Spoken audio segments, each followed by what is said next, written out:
You're listening to REIA Radio, the nationally trusted name in real estate investing. We dig deep to discover investors' why in real estate. If you want to skip all the BS and get in investors' heads, you're in the right spot. Be one of the thousands to check out REIARadio.com.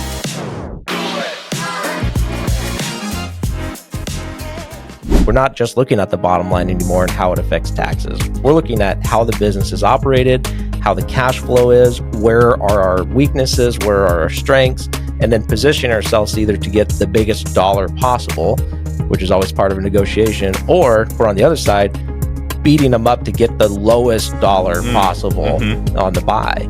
And so there's this kind of competing nature there, but I love it. Like, I'm a competitive guy. I don't know if you guys kind of realize that, but like, I like to win too. So I get to negotiate on behalf of my clients and those things. And most of the time, what I've learned, I know a hell of a lot more than the guy on the other side. And so knowledge is power. Welcome to REIA Radio, episode 212 with Jordan Downey. Is that your late night DJ voice? What are you doing? That is my late night DJ voice. I don't like it at all. It makes me feel super weird. Jordan, welcome to the show. First question for you. Here we go. If you had a superpower and you could pick any of them out there that we know about, what would it be? Oh man. You weren't expecting this, were you? I wasn't, but honestly, like flight. Okay. Just because you get to just see so much, and I'm a nature guy, so it just seems like it'd be appropriate. Okay, now here's the only curveball I'm going to throw you. If you have flight, and are we talking Superman flight where you can sonic boom and go as fast as you want and all that? Oh yeah, definitely. Okay. Why would you not? Well, what about birds though? I'm just saying, you hit a bird, you're not immortal. You know, You're not impervious like Superman is. You got to pick one. Is that what you want to go with? Plus, you're going to probably you're probably going to freeze at that speed. And also, he did not think about all these. These are things you really have to consider. And oxygen levels. Well, no risk, no reward, guys. Says the accountant. No, that's great. I'm just always curious about this. Ted, what would yours be? I thought we just covered this on an episode. I don't think so. This is the benefit of having no long-term memory. Everything's new to me. Okay. So even if we did, we're covering it again. Mine is time travel.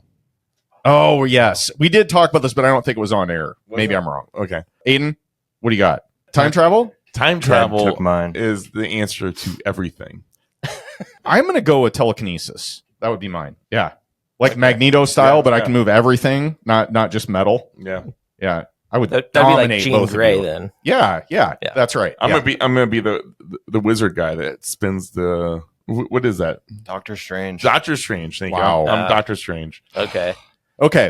Moving on to lesser important things. How does chocolate milk go with an old fashioned? How's that mixing right now with you? Because you got both sitting in front of you right now. And a water. I know you weren't anticipating the old fashioned. I did it the right way. So I have the protein milk here, and then I'd rinse with my water. And then, okay, palate cleanser. And then I go back and forth. So it's just a little cycle that I got going. So you have kind of a 7-layer dip going on in your stomach right now. Okay, yeah. All right. Well, just give us, if something happens, just let us know urgently, and we'll take a commercial break.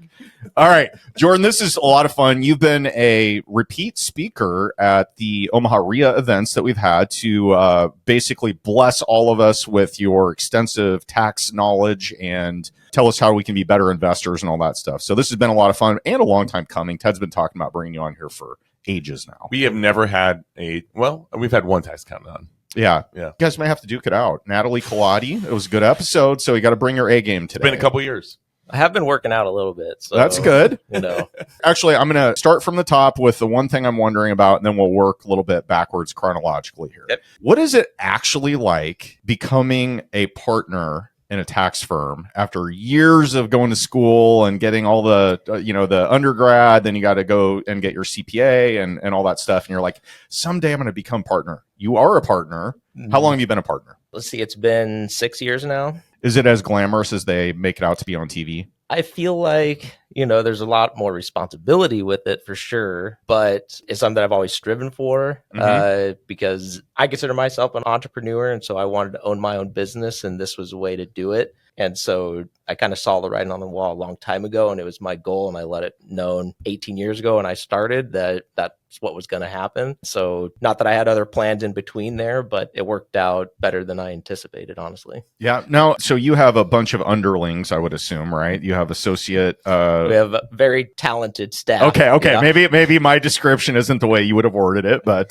so you have your minions out there doing work for you. Is minions better than underlings? Yeah, sure, we'll go with that.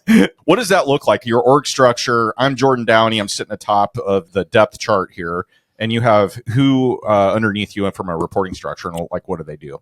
So we have 12 partners at the firm. Okay. There's a number of different departments, but then we have, basically all of our managers and directors would be kind of below the partners, and then senior staff, and then regular staff, I suppose, like coming out of college, first 5 years or so, kind of getting your feet wet and stuff like that, getting your exam passed and all of that. And then under that would be all of our support staff, our admins and the like that help me do all the stuff that isn't directly related to client work per se. How does your time spent, like, what does that look like? The things that you actually spend time on when we become partner level, what is a lot of what you're doing right now? So it really depends on the type of partner. So I'm more of a client facing partner, if you will.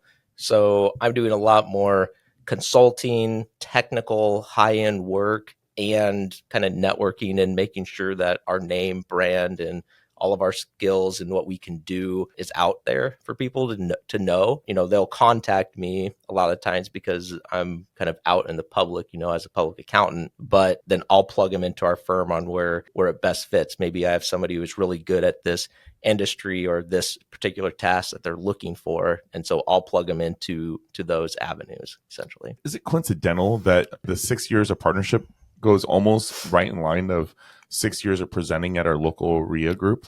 I mean, was it those presentations that put you over the hump there? That was his thesis. His I can't deny that is a correlation for sure. But I have been presenting at the REIA group before Ted was involved. Oh, yes. Wow. He just one-upped you. I knew that because I was attending those. Yep.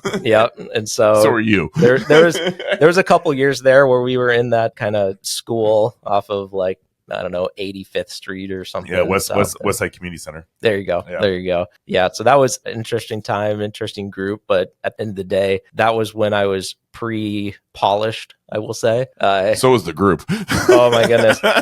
I do remember the first time I got up there and I was speaking, and I, listen, I'm an accountant. Like, even though I can speak publicly, it is not natural for me to do. So it was a struggle. I remember just I was drenched under what I was wearing. There was sweat rolling down my back. I was just I hope that I sound like I know what I'm talking about, which I do, but it's hard to take the leap from just looking at textbooks and talking to a client to talking to a room of 50 people plus. And then you never know what kind of questions you're going to get. So you're always on edge a little bit, and a little bit of anxiety there dealing with the after effects too. Yeah. And that was always the worry. And honestly, after the first couple times, I came to a realization, and I hope that nobody takes this negatively, but I realized I actually do know. You know way more. I know way more than what they do. And so the questions they could ask it's almost impossible to ask something so technical that I don't have some sort of knowledge on it. Yeah. That's kind of how you feel when you're a dad of maybe a second grader and they're doing math and you're I feel like a god in this room right now. And then they get to fourth grade, whole different story. But Common Core, no thank you. The difference is though, I need to give the right answer to them. For my kids, I like to lead them astray, Let them figure it out. Yeah. That's not great for recruiting new clients. Have you thought about doing a cost segregation study on this $25,000? Yeah. Okay. No, that's actually really funny. Now, one last thing on this. So you mentioned there's 12 partners. Now, is it kind of similar to where my mind goes is I have my nephew is graduating actually this weekend from Creighton Law, and his sister, my niece, is a PA. So kind of medical school, and then going through law school, and then going and getting your CPA designation and all that. Do you eventually specialize does everyone that's a partner there have some type of a, wheelhouse where they're like, I'm your person for real estate, related tax issues, or I'm your person for running retail stores, or whatever it is? Or is it everybody kind of have their own skill set that's the same, and then maybe a little bit more expertise in one area? Yeah, definitely. There is some of that goes on. A good example, I don't do audits at all. Now, I did younger in my career go through it, but I'm not the one to talk to on technical audit issues because I just don't do them anymore. But we have the partners that specialize in that, and they don't specialize in tax at all. So they come to me for all those technical issues and stuff like that come up. But it's kind of a natural progression that after a certain period of time, you will find that niche. Now, you can stay general to a degree, but it does limit the amount that you can do, particularly, the really technical stuff. Like, you want to be the expert in it. That's where you can, you can charge the most in being that expert. Otherwise, being a general works, but you will limit yourself. Yeah, that makes sense. Now, did you always know, when you were growing up and, going through school, were you really into math? Did balancing budgets and going through and looking at account reconciliations, did that really just light you up inside? Or was it something where you're like, I'm pretty good at this, I'm trying to figure out what I want to do, and I guess math makes sense, I'll go into accounting? Well, I mean, maybe this will be a surprise to some. School for me was very easy, but it was also very difficult. I did enough to get by, basically, all the way through college. In fact, it wasn't until after college that I realized, hey, I really need to study and read. I kind of need to actually know this stuff, not just memorize it. Right. Which is why, accounting is my second profession. Is my second career after college. And so, but when I was going through my accounting classes, I really dove in. I had a passion for it at that point. And so that's when I really learned how to study. When I had to take the CPA exam, I really knew how to study. When I did my master's of taxation, I was in the weeds, really going into it. But early on, all the way K through 12, I just didn't really have to try that hard. And math was super easy. And I was in special ed reading classes just because, I wasn't a fast reader. So I was the same way. I can't glaze over the fact that you said it was your second career. What was the first career? Hand modeling, obviously. Look at him. So I was in manufacturing. So I worked for Hormel Foods right out of college. And then I kept going to school to finish my accounting degree. Hormel, I was at the plant in Fremont, and we were basically slaughtering and processing 10,500 hogs a day, and so I was part of that. And I can't believe there's that many. The logistics of getting all the hogs there and doing all of that is crazy. But I ran a couple departments there. I helped set up some new lines, did some kind of studies, helping with the engineers on that side. I think at one point I had somewhere around 120 employees. I was a year and a half out of college and just kind of managing the process. It was awesome. It was cool, but you're covered in pig's blood every day. You're working for a huge company. Were you actually part of the soldering? I did some of that. Yep. What? Okay, so did that mess with your head at all? No, I love meat, man. Yeah, I do too, but killing 10,500 pigs a day is just insane. Yeah. But I don't know, I think some it turns them off where they just don't like meat. I was fascinated by the process. I was fascinated by the efficiency and what you had to do for it. And honestly, years and years later, in COVID, I heard all these farmers had to basically just kill and bury their hogs. So I reached out to farmers hey, can I just take 10 hogs from you? And yep, just come pick them up. So I got a trailer, picked them up, and took them down to my dad's property. And we just had a few guys together, and nobody knew what they were doing except me. And I just kind of guided everybody through it, and we just processed it and had meat for a couple of years. But why was everybody killing them off? Just because they had too many? There was too many, and once they get to a certain size, then the meat isn't as good. And so once they get past that, then the producers won't buy them. Really? And so they basically were at that point, but all the plants were shut down from COVID. And so they basically were just killing and just burying them. Because I saw those people with pet pigs all the time. I'm like, God, that's got to be great bacon right there. You don't throw bacon away. I mean, that's just a cardinal sin, I think. Right? Freeze it. Right. Yeah. So no, I was trying to help out, be part of the solution. That is awesome. Yeah. Hey, when life gives you COVID, you make bacon out of it. Isn't that the saying? That's right. I'm so glad I asked what your other career was. Yeah. Well, okay, let's roll back the clock here. So you grew up in the Omaha area, or were you Grand Island. Grand Island. Okay, so we've got, what is that, an hour and a half? 2 hours? Yeah, roundabout. Okay, 2 hours. so were you upper GI or lower GI? I was Western GI. Western GI. Okay. Yeah. See what I did there, Ted?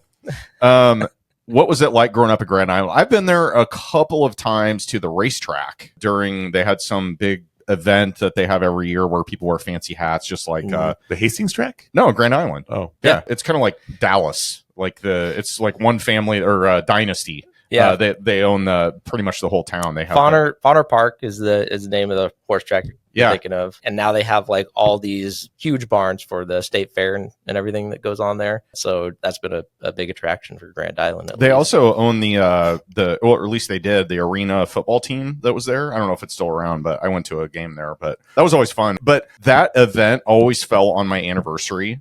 And my wife worked for Nestle Waters at the time, and she used to call on convenience store owners. And the family that owns all of this stuff owned a bunch of convenience stores. And so we always had to celebrate our anniversary at the racetrack. Of course. Like I'd go golfing part of the day, at the GI golf course, and then go to the racetrack or whatever. Yeah. Good times. I love the racetrack. Yeah. Oh, yeah. You would.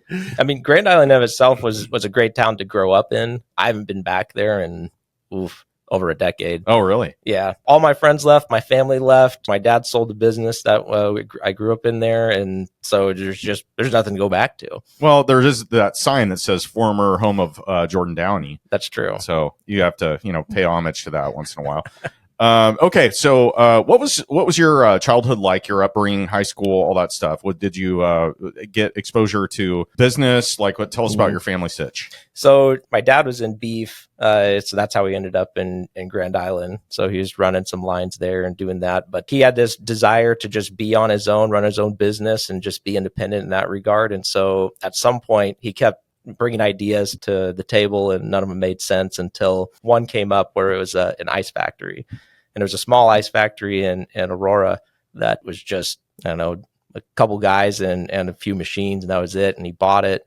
We ran it out of Aurora for a little bit, and I think I was 12 at the time. And I remember the conversations around the dinner table. It was like, okay, we're doing this. We're hearing about this. You can't tell anybody about it, because, it's obviously frowned upon to have another business that you're going to move on to later. So in my dad's role, it was just kind of a contentious thing. And I, as a kid, just like, I don't know how to keep a secret. So the bowling events. Mental note there, Owen. He's telling all his friends, hey, did you know my dad owns an ice factory? Yeah. They're like, bro, I don't care. Yeah, exactly. But from that and kind of the struggles, because any business that you start, I mean, as business owners, it is growing a business is a grind. And I learned that first and foremost growing up. But yeah, I remember waking up before school to go and bag ice, going home after school to go bag ice for the family and just help keep the lights on, essentially. And then in the summers, I'd almost live at the ice plant because the machines had some problems at some point. Like I would sleep there to make sure that the machines continued to run. So I was probably 13 at the time, maybe 14. And so I couldn't drive. And, dad's working all the time. Son needs to get his ass in gear. Yeah. He had to start contributing to the family. But then basically from there on out, just being involved in that, I started hiring my friends. We started building the teams and growing. Was it still a secret at this time? No, he had quit and moved full time to that. But during the summer, it's not abnormal for me to be working over 100 hours a week at the ice plant. And that was basically my summer. Did you make all your friends call you Iceman? No, but they should have. Yeah, I mean, that would be my first prerequisite. I'm like, before I tell you the big secret here and the big reveal, I need all of you to agree to work for me, and you have to call me the Iceman. So I did have a nickname growing up, but it had nothing to do with that. Oh, now you have to share it. So, I was a nerd at the time. So, D&D and some of that stuff. So I don't know how it came up. Dungeons and Dragons. Yeah. Yes. Yeah. The only D&D in my life is Do Not Disturb on my phone. It's on all day long. Listen, that was a time of the past. There is no time for stuff like that these days. But as a kid, but Gandorf was my Gandalf. Nope, Gandorf. Okay, I'm not a D&D guy, so I apologize to all of you out there. I think it was. Don't give me hate. I think it was just a misunderstanding of what his name actually was, but I don't know. So it just stuck, and it's been my nickname and stuff for that friend group forever. Have you shared any of this with your coworkers and people that work for you? No. Okay. Well, we'll tag them in the show notes and mention this for sure. So this will be great. Relive in the past. Okay, so this is great, actually. So how was the ice factory, though? Was that a successful business? Or? Oh, yeah, very successful. We had territory from... Especially when Jordan's working 100 hours. Right, for child labor laws. For free. Listen, I told you about the car that I bought. Like, I bought it with my own money. Yeah. So you're getting paid pretty good then at that time. I was getting paid okay. Got that 3000 GT. Dad could have paid me way better. Truthfully. Well, he's like, do you have a sleeping bag? He's like, go recruit some of your buddies. Just tell them to bring a sleeping bag, and you guys just lay there and keep watch and make sure this thing keeps cranking out the cold stuff. That's right. And here's a Game Boy to keep yourself busy. That's right. Well, and old fashioned just wouldn't be the same without ice in them. So we do appreciate it. We do our part. Yeah, we do our part. All right, let's wind up the clock a little bit here and go to college time. You're getting ready to graduate. Did you know you wanted to go into accounting at this point, or were you kind of like, I'm just going to take some generals and then figure it out later? No, and honestly, like looking back, I had a teacher who took me aside. It's like, you're not registered as an accountant. You're basically the best student here, and you're not registered to be, graduate as an accounting degree. Like, you need to do this. And like, I always remember that, just kind of going back and like, man, I really should have listened to him. But nope, I had a management degree because I was like, well, I was in management growing up. That's what I know. I'm very comfortable with that. And so, yeah, obviously I'm going into manufacturing, no problem. And, get into the world of big manufacturing. And that's, it's a grind, and they want you to move around the country to move up and do all this stuff. And when I did finish my degree in accounting, because I kind of just figured, well, I need to continue to do that because that's just natural and I like it. They basically said, well, we don't have a job for you, even though there's a job posted, it's not for you. And I said, well, if you don't fix that, or at least give me an opportunity, then I'm out. And so the big ultimatum. And yeah, I went to the boss's boss and told him that, and it was a week later. I went interviewed at a few accounting firms, and there was nobody in Omaha willing to hire me. I will note, because I needed a full-time job. I had my wife to support. I had a home, all this stuff. I wasn't going to just take an internship. That seemed ridiculous to me, and so I went back to my hometown and interviewed with a firm there, and they're like, well, yeah, of course, we need accountants. So yeah, you're the only accountant within 100 square miles. Yeah, they're like, I don't know why you're coming back. I told them about my salary and all the stuff I'm making, and I basically took a 40% pay cut in order to do it. But I knew what I was working towards. I had my goals. And driving to Grand Island. Well, the Zoom wasn't a thing yet. Right.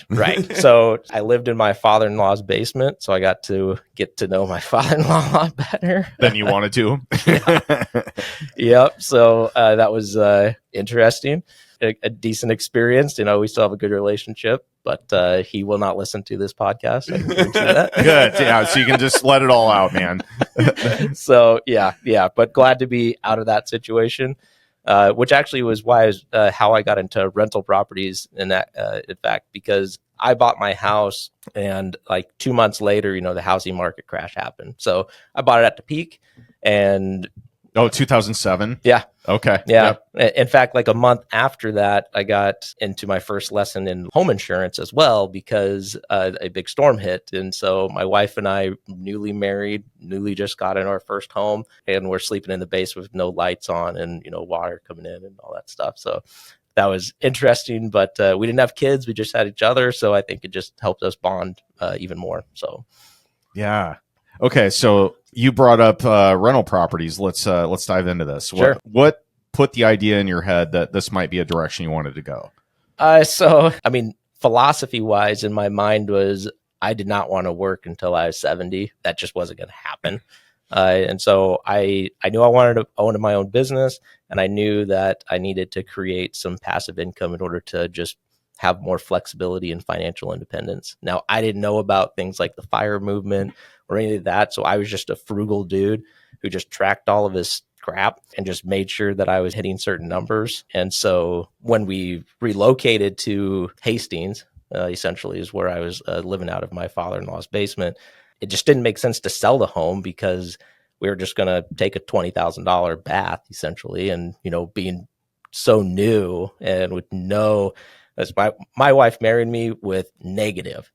Yep. We had that's when you know it's true love. Exactly. which is kind of like, we could sidebar this, but a little bit, but like we even took our honeymoon on student loans. That's what we did. And it's just not the best decision, but I knew I'd pay them off pretty quick. And it took us 3 years to pay our wedding off. Yeah. I was like, when I got it, I was like, oh, thank you for that going away. Exactly. Yeah. As the father of 2 girls, and I know you also have 2 girls, right? It's the weddings are not cheap anymore, man. They are something else. Okay. So rental property sounded like it was your primary home. You kept it as a rental after you moved out because selling it, you would have taken a bath. Yep. How'd that work out? I mean, it worked out great. Honestly, we wanted to move back. We knew we were going to come back. And my wife actually never left Omaha. I left. She stayed here. We just traveled back and forth on weekends and stuff like that. Okay. Absence makes the heart grow fonder. Exactly. Okay. Exactly. But no, or she just didn't want to live with her dad again. There's definitely a little bit of that, I think. A little bit of that. But yeah, so she kept her job here and just kept working in Omaha. And, I was doing my thing, getting the experience I needed in Hastings. And in the meantime, we rented out the house because we just kind of were forced into it. But honestly, like when we were buying our first house, and my wife will laugh at this and she may or may not listen to this. But I really wanted to buy this house that was right off of UNO's campus. And it had a basement that we could have kept separate. We could have rented it out. Like I was like pushing for it. But the cost was like a little bit more than one we bought. It was one of those first marriage decisions that I caved on and made that concession to her. And I still like to bring it up on occasion. Just save that for ammo for later. Exactly. Nice. Okay, so first rental under your belt was a former primary residence, kept it as a rental. Do you have others, correct? Not at the time. Okay. But when we moved back, we basically removed those tenants and we moved back to the house for about 2 years till we bought our next house, essentially. And then we reconverted that same house back into a rental property. Were you trying to take advantage of the 2 years out of the last 5 years tax exemption for primary owners? Absolutely. Yes. Absolutely. He's putting into practice what he's preaching every day. I love it. Oh yeah. Those things, like, I mean, it made sense on paper. It made sense for tax purposes. It just like made sense on all of the factors. I ended up not getting the tax-free sale exclusion on that because I rented it out for too long. Oh no. Afterwards. So, if there's a mistake, we're not all perfect. So yeah, do as I say, not as I do. Sometimes. Yeah. Yep. But no, so that house kind of converted into some more properties. I sold that house sometime after COVID. There's a lot of things that kind of went into that decision. But the main point is just like, I bought the house for $120. It was worth $240. And I was only getting rent of like $1,600. It was like, this just doesn't make sense on paper anymore. I should just take my cash out because I've paid down the debt quite a bit at this point and all that. And so I just was, we're just going to sell it. And at the time, this trailer park opportunity opened up down in Missouri. Okay, let's dig into this. Trailer park. I noticed you're describing it as a trailer park, not the new lesser offensive version, which is mobile home park. So trailer park. I like it. All right. So we're going old school here. Yeah. It's a trailer park. Why Missouri? Missouri kind of came about because that's where my parents grew up. That's where they met, married, all that. And when they sold the business back in Grand Island, that's where they moved to. And so they moved there right as I was going into college. And basically the question was like, hey, do you want to run the business or do you want to go to college? And so I wanted to go to college. I didn't want to stay in Grand Island, truthfully. But you don't want to man an ice machine 24/7 with a sleeping bag? Okay. Not quite. I mean, understandable, I guess. But there's this point, and just like go back a little bit, like my dad wanted me to be working in the business. And like the motto that he lived with and that I live with even today is like, you don't ask somebody to do something unless you're willing to do it yourself. He would say it a little more bluntly, like, you don't ask somebody to pick up shit unless you're willing to pick the shit up yourself. Yeah. So I've always like lived by that mantra, whether I was in the manufacturing firm, doing the pigs, like I would get in there, learn every single job, make sure I knew exactly what they were going through. All of that. Obviously you did all that. Oh yeah. Hell yeah. But yeah, so Missouri, like they moved down there and just kind of, took the money that they had. They bought, their dream house, and then they bought a bunch of real estate down in the town that they lived in. And so it's about an hour south of Kansas City. And so from that point on, all the way through, college and everything, like I would go down there and I paid for and worked for my own college. So I went down and would work 3 days a week down at a Walmart distribution center and then come back. And so I was always going back and forth. You'll probably have come to the conclusion that I'm a workaholic, essentially. And so, but always kind of just trying to strive for, the goals that I had set. And so I usually set pretty ambitious goals. Yeah. So they moved down there, got a bunch of real estate down there and developed just kind of like hometown. Hey, if you have real estate for sale, you should probably go talk to the Downeys, right? One quick question. Were they involved in real estate at all before when they lived in Grand Island or around in the Nebraska area? We moved quite a bit because my mom was always kind of a value finder. So she's like, if the bones are good, then we'll move in there, we'll fix it up, and then we'll sell it, move to the next place. So like we did that a few times growing up. So kind of live in flips? Yep. Okay. Yep. And so once I was in 5th grade, that was about it. Like they were done doing that, kind of had a really nice place. And it still was one of those kind of value adds. And so, Dad finished the basement and, did all that stuff. And it was a huge house. It was like 8,000 square foot. Oh my gosh. But it was like a ranch that just had a huge basement underneath it. And so a lot of space didn't get used, but like there was 4 kids and then we took in my cousins at one point. And so there were 6 of us. So you had a commune, basically. Pretty much. But I had my own room, my own like entertainment area with a pool table and all that stuff. Wet bar. I had everything. Like my place was the place to go growing up, even when I wasn't there. My parents were cool. They liked that the kids were there. They liked that they, were in a safe place and all that. So I would come home from work or whatever and find 5 or 6 of my friends just hanging out in my pad. Your parents like, hey, Johnny's sleeping in your bed tonight, so you may have to go outside. And we have a tent set up for you out there. It was a rent by the room situation. Pretty much, yeah, yeah. And my parents' friends liked it because they just knew where everybody was at, essentially. So it was kind of one spot. Okay, so Ted, I was going to say that's what my parents' house was too. It was the gathering. It was the gathering official spot. hangout spot. Yeah. Now, okay, mobile home park. Sorry, okay. Trailer park. Yeah. What was that like? Sorry, trailer. We'll also kind of go into sometimes we call it our retirement community. Okay, because honestly, like the average age of the individual that lives in this park is probably 65 to 70. I mean, yep, they're all on fixed income for the most part. It's all pretty chill. There's not a lot of kids or anything like that. So it's really a retirement community almost. How do you find this? So the park owner had some health problems, knew that my mom had, and at this point, my parents had separated. And so my mom has the real estate and doing that stuff. My dad's doing his own business stuff that he had, trucking company and whatnot. But so anyways, so they came to my mom with this kind of proposal for buying it. And she came to me to kind of help fund it, essentially.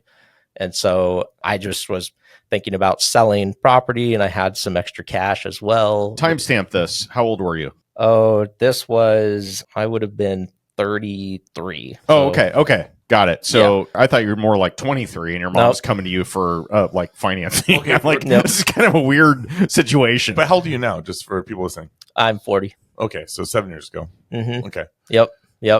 And the only reason I know that right off the top of my head is because I was talking to my business partner, aka Mom, this morning. That you're 40? And she reminded me about how long we've owned the trailer park and all of that. So I thought you were going to say that you just got reminded how old you are today.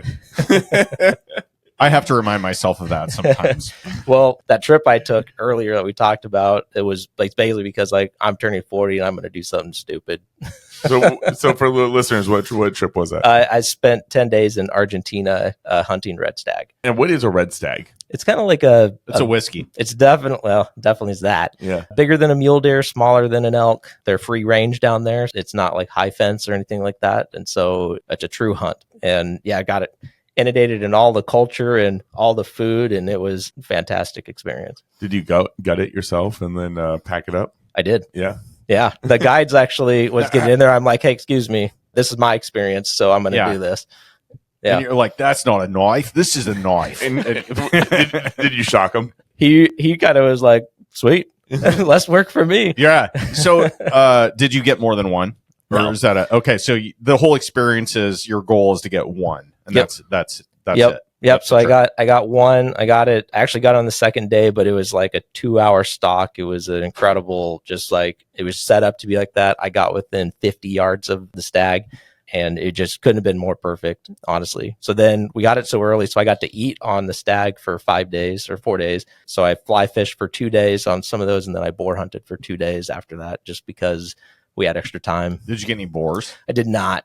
Oh, okay. Our guides, like for stag, you're like you're running around, you're looking for the stag, you're at viewpoints and you're spotting, stalking, doing all that. For boar, it's totally different. It's more like whitetail hunting, where you know where they are around about, and it's more of kind of an ambush type hunt. Yeah. And so at least down there, and so you try to bait them a little bit, and then you just sit and wait. My guides hated it, but for me, I'll go whitetail hunting. I'll sit in a stand for 3-4 days. Yeah. And I have no problem with it. To me, being in nature and just being part of, God's creation and just kind of escaping some of the hustle is like super refreshing to me. Right. As long as you have TikTok to pass the time. Also. Something like that. Okay. Super. Go ahead. No, Ted. I was going to say, I've always wanted to go to Argentina. And one of the reasons I want to go is I found out I have family there.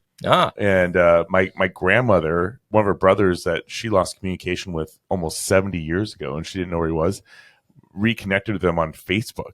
And she's originally from Brazil. And then she's like, oh, he's living in Argentina. And I'm like, man, we need to go visit. Yeah. Especially having seen your brother for 70 years. Could you imagine? No, that's like a TV show. Yeah, right. Yeah. I mean, when I guess you're old like that, I mean, it's like, I haven't seen him since he was 18. Since I was 18. I'm like, that's crazy. All right. So Awesome. Jordan, I got to dial this back. So the trailer park, Sorry. how many, how big was this thing? It's 32 units Okay. or lots. Not all of them are filled, or at least they weren't at the time. And we've kind of created another one just because we had some space as well. Now, you mentioned before we started recording that you seem to be owning more and more trailers. What is that like? So the reality of owning a trailer park that has 32 lots, let's say, what happens there? So you touched on this right before we started recording, but what is that like for the listeners? I mean, like normally in a park, you're just renting out the ground so that you don't have any repairs, you don't have any calls, there's like nothing for you to do other than to collect ground rent, essentially, right? If you get good tenants that are going to be there for the long term, then it's so low maintenance, it's amazing. And that's how it started. But then people started to more or less, like a lot of them just passed away because of the retirement community aspect of it. Well, that age, it happens. It's so morbid. I know. Oh, yeah. I mean, know. the move then is you just buy adjoining land and start a cemetery back there, right? Right, basically. Yeah. Cross Saget. I've made an offer, but, still waiting. Sorry, gallows humor. Yeah. So no, so when tenants either move out or they're there, like the one thing that we don't allow is we don't allow subletting. And so you can't rent our ground and then rent out property on top of it because we can't then control who the tenants are at that point.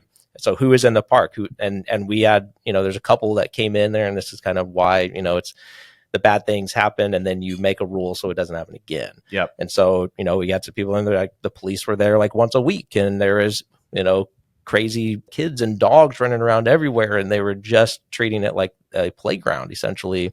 And so it just caused so many problems for our more elderly residents.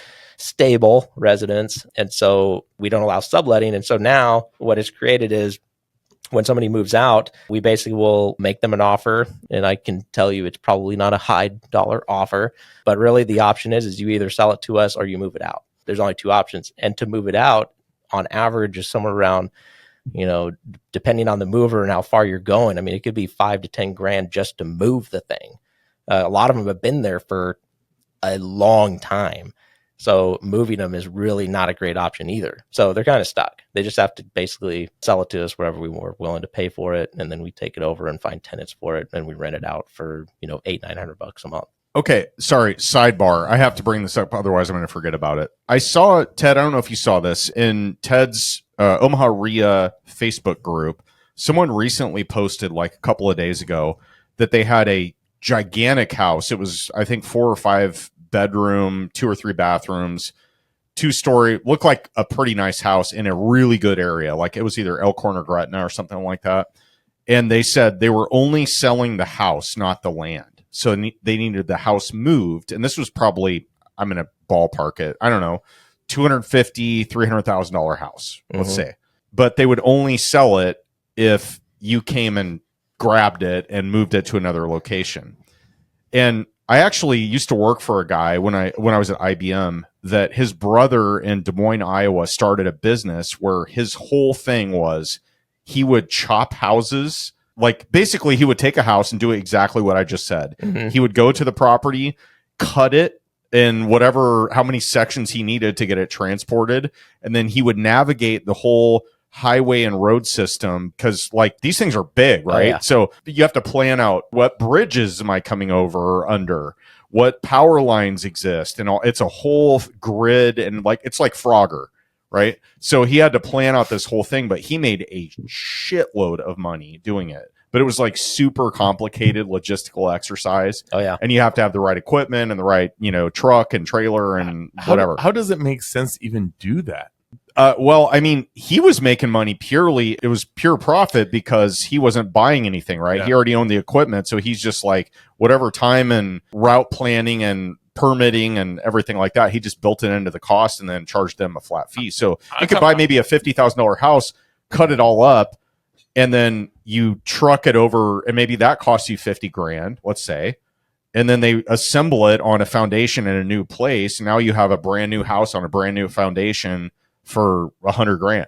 I mean, that's the premise of it. It's kind of a win-win. Yeah, but you said this house was $250,000. I just, the whole concept behind it is just mind blowing. Yeah. Anyway, I've seen, and like we had a barn that we were moved, and this crew of Amish guys showed up and literally took it apart screw by screw and then put it back together in the next spot. Did they use hand tools or power tools? I don't know. It was incredible. I can't really describe how quick they were in it. I think the Amish are, I mean, let's face it, they're unmatched in assembling houses. Yeah. I mean, that show with Ty Pennington that was on forever, it was like they built a house in 7 days, basically. What was it called? No, not America's Got Talent. That's wrong. Yeah, they had the big bus, and here's your new house, and then they whatever. But like the Amish, they have a whole different level of like efficiency. Like they just are like, everybody come with me. We're building a house today, and or a barn raising. It's crazy. My mom's significant other wanted to put up a barnuminium, and this was literally 3 weeks ago. Got the concrete poured. The Amish crew showed up and had that thing entirely built within 10 days. It's nuts. I mean, listen, like electrical and plumbing's not in there, but like it's totally up, roof's on, siding's up. It's perfect. It was crazy. I wonder if they unionize with the Amish. There was just an article out there that this barn burnt down, and it was their wood mill for this Amish community, and it caught on fire, burnt down. And they said within 7 days they had it cleared out and rebuilt and open and running. It was just on the news like a couple days ago. I love it. Okay, listen, affordability crisis in the U.S., right, and probably worldwide with housing. Why not just hire the Amish? Honestly, so there's only so many Amish to go around. As part of the trailer park, like we have surrounding areas and stuff, and we've done some flips, and we have a couple homes that we own now. And they're on double lots, and we're actually planning on separating the lots on the flip, and we're gonna see if this Amish crew will come in. Are you serious? Yeah. Oh my god, this is so awesome! This is so awesome. I would love, like, we gotta get footage of this, man. Like the whole barn raising thing. Can you set up a time lapse camera? Oh yeah, you gotta do that. Yes, time lapse. Excited. Oh man, this would be. Dude, keep us posted on this. Like we need to document this. This is amazing. We'll do. The crazy thing about it though is like they will not talk to you. There's a general. That sounds even better. Yeah, there's a general guy who like he does work with the crew, but he is the only one you can talk to. He does the scheduling. He does everything. And so if you don't get with him, you're not getting on the schedule. It ain't happening. Now is he Amish? Interesting. I don't think so. No, he's Italian. Sicilian. No. It kind of reminds me of like, I know this is maybe a tangent, but like it kind of reminds me of like I have dealt with several Hispanic crews that have been in construction over the years that have done great jobs, and they generally have a guy or a person that is the fluent English speaker out of the group, and he's who you deal with. Like you can't deal with anybody else unless you're fluent in Spanish. Yeah. Is it like that with Amish? Basically, yeah, because they won't drive a car or anything like that either. How do they get there? Horses? The general, who is not Amish, will drive them in like a bus wherever they need to go. Oh, So okay. they will get in the bus, but they will not drive or operate the bus. What? Yeah. How does that work? I They don't know. Uber it? don't know. They're like Uber XL, It's basically XXXXL. that, but they only do it with people they know, trust, and have a relationship with. So I was picturing this house in like Dundee, and you're like, hey man, I want to build this new property on my second lot. They show up in a horse and carriage, and then just like a whole crew piles out like a clown car. Yeah. Man, I like the idea of the Greyhound showing up, You know- and here comes your team of 50 to get it done. here's the good thing about this though. We're never going to get any hate from the Amish community because they can't get online and dog us on social media. Right? Isn't that a question? Well, we haven't. that's true. We haven't thrown any shade at all. That's No. true. That's true. Okay. It's been lifting them up. But the difference is when you do have the Mexican crew, the guys will like sit there and app you and Google Voice with you over and over again. They're trying to speak with you, so you do kind of communicate with all the workers in some ways, where these guys won't talk to you at all. Correct. Huh. Okay. All right. So, wow. Is that a religious thing? They don't talk to us. I mean, they'll talk to you, but it's not like they won't talk business to you. Okay, but they'll talk. Yeah, You but know, I mean, they're definitely It's not uncomfortable. a gag order, Ted. Yeah. Like they still will like look you in the eye and acknowledge you're there. I've never had a conversation with an authentic Amish person. Authentic. Okay. Well, they're not listening to this probably. Unless they escape the commune. Yeah, that's possible. Okay, listen. If anybody out there is representing Amish communities, we're not throwing shade at all. We're just describing what our perception Or is. if you're of an it. Amish investor, we want to talk to you. You know, and I just realized Exactly. though that here's the great thing about this episode in particular. I usually have to give a disclaimer at the beginning where we do not collectively know anything about taxes, insurance, legal stuff, anything. But now that you're on here, we can just skip all that altogether. So you're welcome, listeners. Kind of. Kind of. As long as it's not specific advice. You Okay. know, you can't use that information. It's for entertainment value only. Yeah, That's right. our disclaimer. Right. All right. Well, Jordan, you told us a little bit about your investments, but like, what's kind of your like mantra? Like, how do you handle your investment? Like, what's your plan going forward? overall investment strategy? Yeah. Okay. Sure. So I have a couple things that I've kind of prescribed to as I've just kind of matured, and personal finance certainly is something that I'm very passionate about. And of like what I do as a CPA, like my goal is to help my clients build wealth.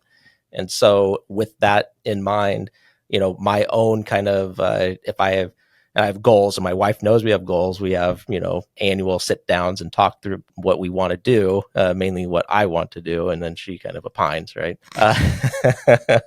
She's in medical, not in finance. So anyways, I want to dive into that later, by the way. So, all right, sure. So some of like the initial things, like I want to fill up all my buckets as far as retirement accounts goes, IRAs, Roths, all of that. So I want get those buckets done before I move on to the more real estate and kind of riskier investments, more illiquid investments, stuff like that. So I've always had this goal that gross, I'm going to set aside 30% of my income annually. It's going to go into investments. And then after that, I have other buckets that, we can live off of and do, and sometimes even additional savings. And I'll tell you, like, certainly in my 20s, early 30s, I felt like I was totally poor. Like I had no money. Everything was going into investments and childcare and all that stuff, which is a crazy expense, which was more than my mortgage most of the time. And so most people know what I'm talking about. Until taxes and insurance went crazy recently. So yeah, exactly. So after setting that aside, really like the buckets after that, I just try to fill up all of the retirement things, do the things that make sense. Like, and I've kind of gamified it a little bit because I am a tax guy as well. So there was years that I would put a lot more into retirement functions just to bring my income down so I can utilize losses from my real estate. And then, when the COVID things come in, like I bolstered up some more things to get more deductions to bring my income down to even qualify for some of the COVID provisions that they were providing at the time. So like knowledge on that and a little bit of planning, like, this is talking about kind of what I do, but everybody personally, if you like look through it and kind of think through what you're doing, like you can take advantage of the system in the legal way. And a lot of times, even just putting in a retirement gets you into the income brackets that you need. There are certain ways to kind of go about doing it in certain income levels and whatnot. And obviously that evolves over time. But early on in the career, that's kind of what I was doing and continue to prescribe to on that 30% metric. But now I try to do some other things just on some life things that happens, and everybody's kind of had that stuff. Like I had a very close friend of mine who passed away, and one of his last messages to me was to take the trip and, don't be a miser in that regard. And so there were some things on that kind of hit me hard over the last 2 years. Take the trip to Argentina? Just in general, like, hey, take the trip was more of a symbolic thing. Yeah, yeah. Do the thing. Do the thing. Yeah. And so even though like maybe I was just like, hey, I should just save some more. And it's like, I've hit my numbers. I need to go do stuff. I need to experience life more. I shouldn't just sit in my office, all the time. Like I need to get out and do things. I need to spend time with my kids. Like the podcast. Right. So like since then, like even a little bit before, but like we have a very kind of strict vacation plan that we do. And so it's like quarterly, we're taking a trip as a family, we're doing something. And sometimes it's just simple little driving trips. Other times it's more elaborate. I take my kids on an annual fishing trip. We're going to Canada in 4 weeks, and it's just me and my kids. That's it. And so it's just a way for me to get back in touch with them, develop good relationships, and, talk through some of the hard things they're going through that because I'm not around as much as I'd like to be, it kind of helps with that. And so not only do they get the experience, but they get the one-on-one time with dad and all that. And that like just is something I'm not willing to budge on anymore. Yeah, I love that. Now, I'm thinking of you in particular. You're 40 now. You've been doing this career that you're in for, 15, 18 years? Yep.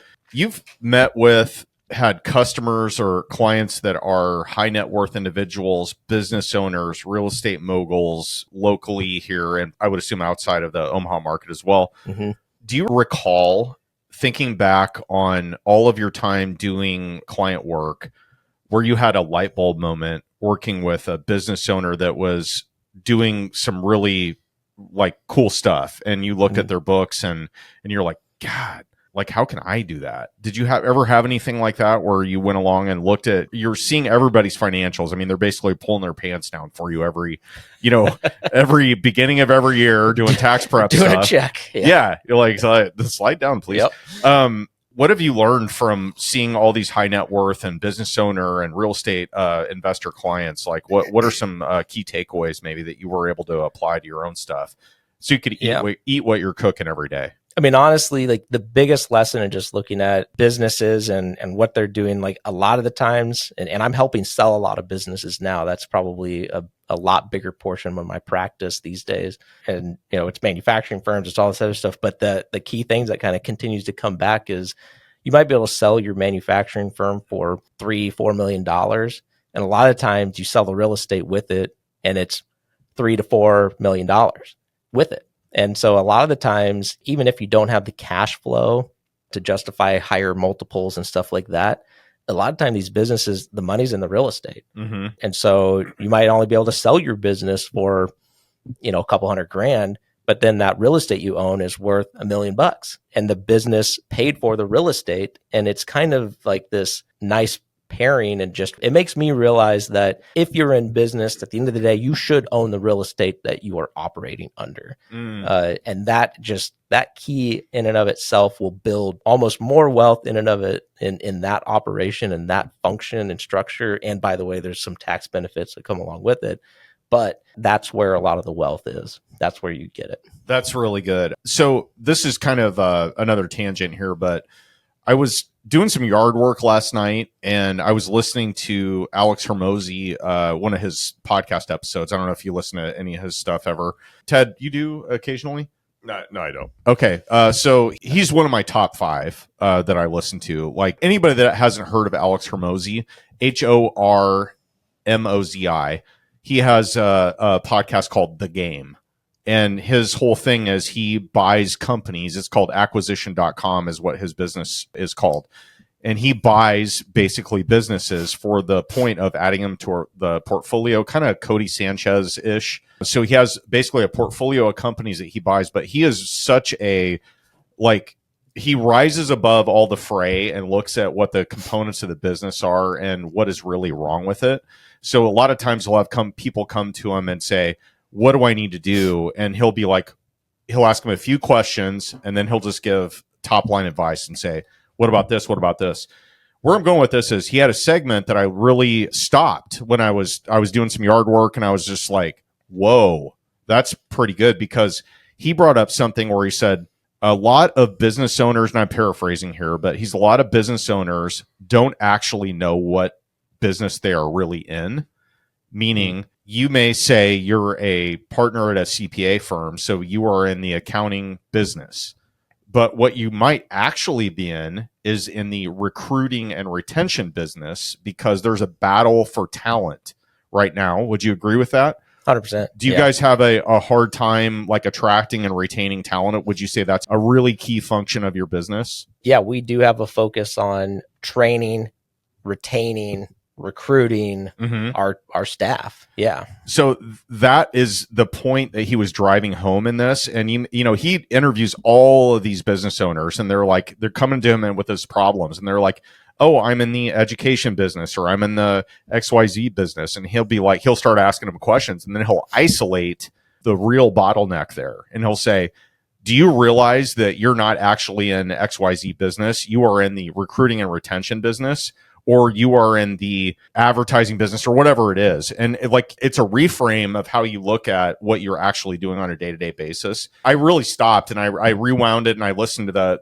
a couple of the key points of the segment again. And I was like, holy shit. Because, operating a couple of business, real estate, and then a lending business, and then, there's different facets of that you have to pay attention to. But really, your business has kind of the one thing, or maybe two things, that are the most important every day, that where if you do only those one things and nothing else, you will move the needle.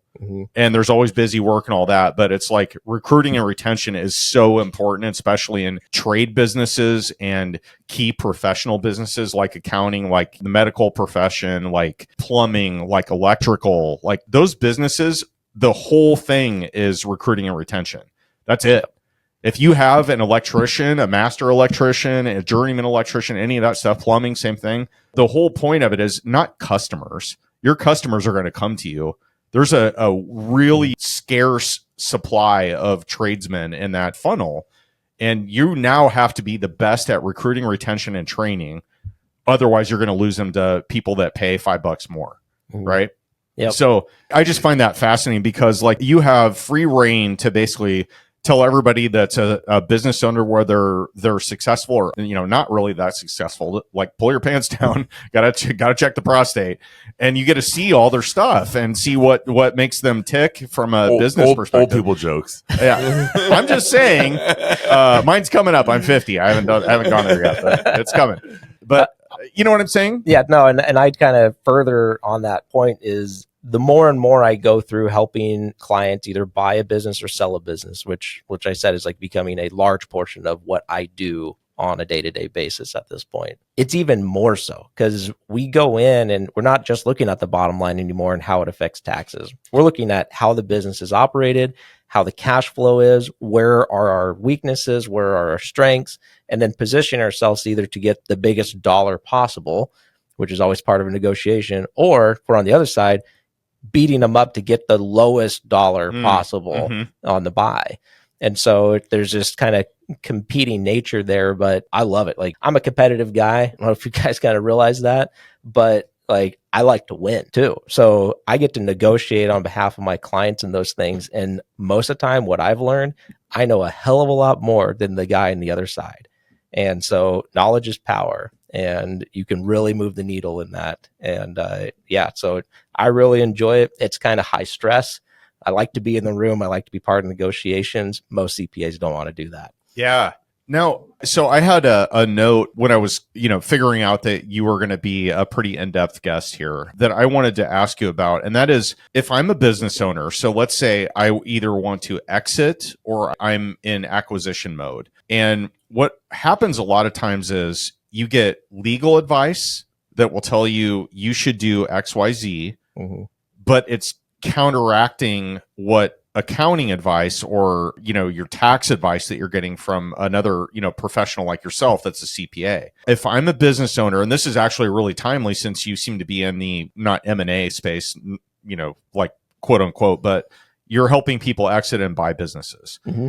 If you're a business owner, what is the process? If I want to sell a business or buy a business, what's the best way I can get the best bang for my buck advice wise when I have to consider both legal and accounting and finance and all that to make sure that I'm doing the best on both sides? How do I do that? Yeah. So right now it's what I'm doing a lot, and it's a lot of consulting on this. And so what we have is businesses that will come to us, and I have a number of brokers across a lot of the East Coast actually, who send me pretty much every single one of their clients to say, do an analysis to value the business and do an analysis on how you would suggest structuring the business for tax purposes.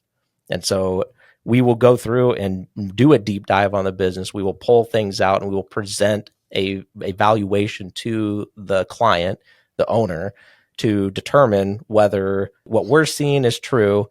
And we would talk to them about, here are the things that you could think about adding back in here. Because a lot of the times, on the tax side of things, we want more expenses. And so, we're driving the number down. But not everybody runs their business the same way. Yeah. And so it's on us to paint a picture to the buyer to say, hey, we don't think that you need to pay the owner $1 million. $100,000 is probably enough to hire a general for this. So we'll add things back, and it's part of a normalizing the business. It's purely opinion generated. So we're creating an opinion, almost a story that we're telling related to the business. But then it's on us to then sell that story, or whoever's doing the negotiation to sell that story to the buyer. Yeah. Or vice versa. And we'll do analysis on, both sides. We have clients that come in and are buying businesses all over the place, and we will analyze every single one and be like, they're way out of line on this. This is what we would do. And if they're just so far apart, they won't even start the conversation. Okay. This is ad hoc. You were not prepped for this at all, but I'm going to ask you this question cold. Of all of the businesses that you've been involved in, either purchases or sales, so any transaction that's happened between a business changing hands, what are the best multiples that you've seen, and what industry are they in? And what are ones that maybe are really hard to sell? I mean, tech by and far is the highest multiple you're going to see. What is a common multiple on that? I mean, we had one recently that had, an EBITDA of 4 million and the sale was 48 million.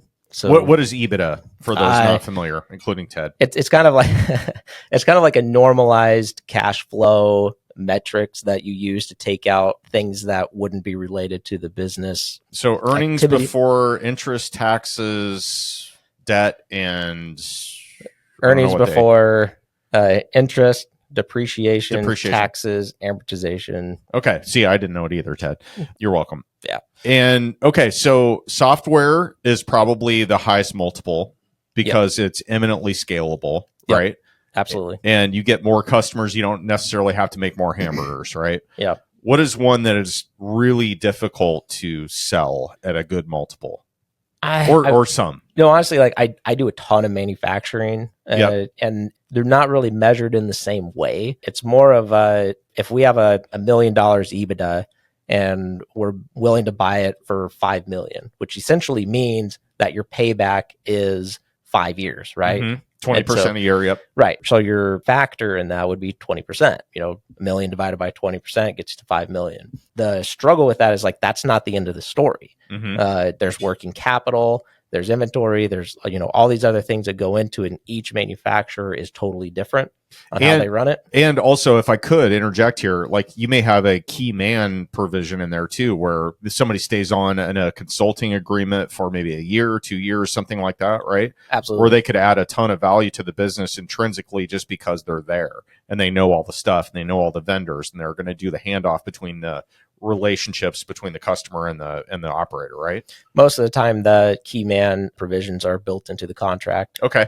Yeah. So it's required that they are signing on for the new company for a period of time. Interesting. Afterwards. All right. Sometimes that's the owner. A lot of times it's not. Just depends on where the owner's at and their involvement. In your experience in doing this, where do you see deals go south? Maybe think of something, maybe a recent deal that just fell apart where you thought maybe it went together? Do you have anything like that?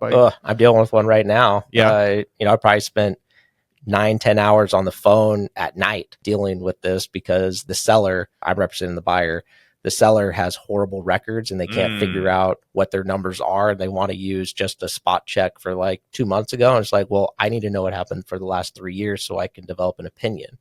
And so when you don't have that, we have to use industry metrics and they don't feel like it fits their business. And it's like, well, we don't have any support to say otherwise. And so, this is where they think their working capital number that they have to give us is 150,000. We think it's 450,000, but they can't prove otherwise. And so they're kind of at our mercy if they want to go through the deal because we're not willing to budge off that number. Do you see that as an opportunity or more as like, oh my God, this guy has no clue. Like he didn't provide me anything that I need to do a good job on this. Or is this like, hey, this guy doesn't have good records. That's his fault. And now let's, and I'm not trying, I want to couch this in the right way. Yeah. I'm not saying that you're trying to be a vulture and take advantage of somebody that doesn't have their shit together, but have your shit together is kind of the message, right? Like when you're going to sell something, the better details you have, the better of a negotiating position you're going to be in. Is that fair? Absolutely. Yeah. Okay. And honestly, like I said before, like I'm competitive. So I like to win. And so when I'm going up against somebody, like I'm going to represent my client as best I can. And most of the time I know more than the other side. And so I usually do win. However I position it. And it's all because I'll position it in one way when I know exactly what's going to happen on the other side, or I know there's something out there that is going to be our benefit that they don't realize. And a simple example, like on this one, they're calculating working capital in one way, and we're going to end up coming to an agreement, but they're missing a key piece that's going to basically give us 150 grand. I already know it. Yeah. But they don't. So it's not on me to give them that advice if their professional isn't doing that, because I need to represent my client well. Yeah. They need to have the burden of proof. It's on them, not you guys. Yeah. Right. Huh. Yeah, that's interesting. So, okay, you were a little prepped for this, but not really. So what I want to do now, if that's okay, is kind of talk about 2025. So this podcast is coming out in May of 2025. What are some of the things on the table from a tax perspective specific to real estate that are due to sunset in the 2026 year? The party's going to end on what tax items that are beneficial to people? I mean, the biggest thing is bonus depreciation, what we've been experiencing for the last 10 years, probably, maybe a little bit longer. I mean, bonus depreciation has been 100% on a lot of assets, particularly for real estate. They even simplified the rules for qualified improvement property and stuff that would give you more in the commercial side of things, give you more deductions on that real estate. And so right now it's like slowly been scaling back. And so this year it's the bonus, instead of being 100%, it's 40%.